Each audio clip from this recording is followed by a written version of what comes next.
Hi guys, welcome to Recipes Tested. I'm Brianna Robinson, and today for Recipes Testover, I'm going to finally be making this recipe. This is one that I've had on my fridge since I first started Recipes Tested. This is a recipe that was written in my grandmother's hand.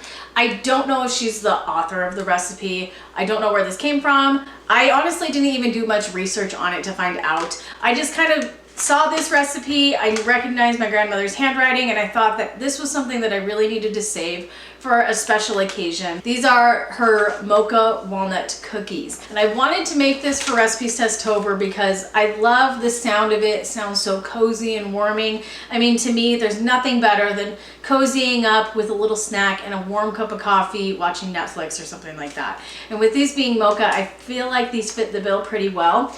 And I wanted to share some recipes for Recipes Testover that weren't just like pumpkin. I wanted something a little bit different, and this just felt like the right time to share these with you. But I'm gonna go ahead and make these. So I will leave the written instructions that she wrote down in the description. So if you guys wanna make these, you can go check that out and make them yourself. And yeah, so I'm gonna go ahead and get started. So if you guys wanna see how this recipe turns out, just keep watching and I'll get testing. First got going on melting some chocolate over a double boiler and made sure that was nice and melted before I let it set aside to cool for a little bit.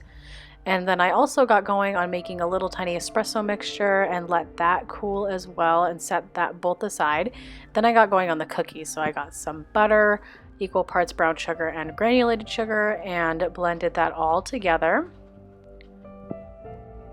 And once that was all nice and creamy, I got the dry mixture with the flour, baking soda, salt, and whisked that all together. Then added in the espresso mixture to the sugar mixture and mixed that together as well. Added in my egg and combined that. I always pop my yolks first, is that weird? But once that was all nice and mixed, I added in the cooled off melted chocolate. This is where it got really luscious and dark and beautiful. And then I slowly started incorporating the flour.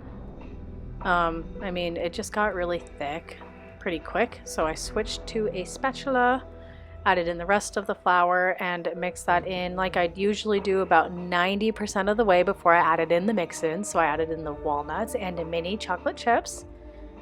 And then just tried to get that as evenly distributed as much as I could. And then once that was done, I just made a small batch, I froze the rest, and I just scooped them onto a specifically ungreased cookie sheet and baked them according to the instructions for about 10 minutes. And this is what it looked like when they were done. These are cool. So I'm gonna give it a taste and let you know if it's on the first bite.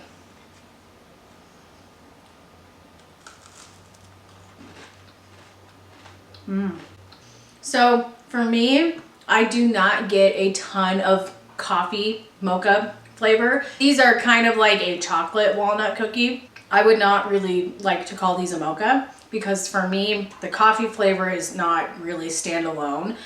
I think that what the coffee did in this recipe was really amp up the chocolate flavor rather than be its own component in the recipe. But saying that, these are still really delicious. Like I've told you guys before, I'm not the biggest chocolate lover, so these are not my favorite cookies, but I would still rate this a 9 out of 10 because they're still really good. The overall flavor profile as it goes through the bite is really kind of chocolate, and then walnut at the end. And I like that there's the finish of something that's not chocolate. So if you're a chocolate lover or a nut lover, just a cookie lover, I think you guys should give these a shot. These were pretty easy to make other than the fact that my grandma did not write down all the instructions, but I still think that they're very good. I do recommend that you guys make these. These will be a nice change of pace this time of year. I think that these would be a great one to give a shot. But if you guys do end up making these, leave me a comment down below and let me know. I'd love to know what you think about them, because these kind of hold a little special place in my heart. And don't forget to subscribe while you're here. And thank you so much for hanging out with me today and testing out these cookies. And I will see you guys with my next Recipes Testover video. Bye.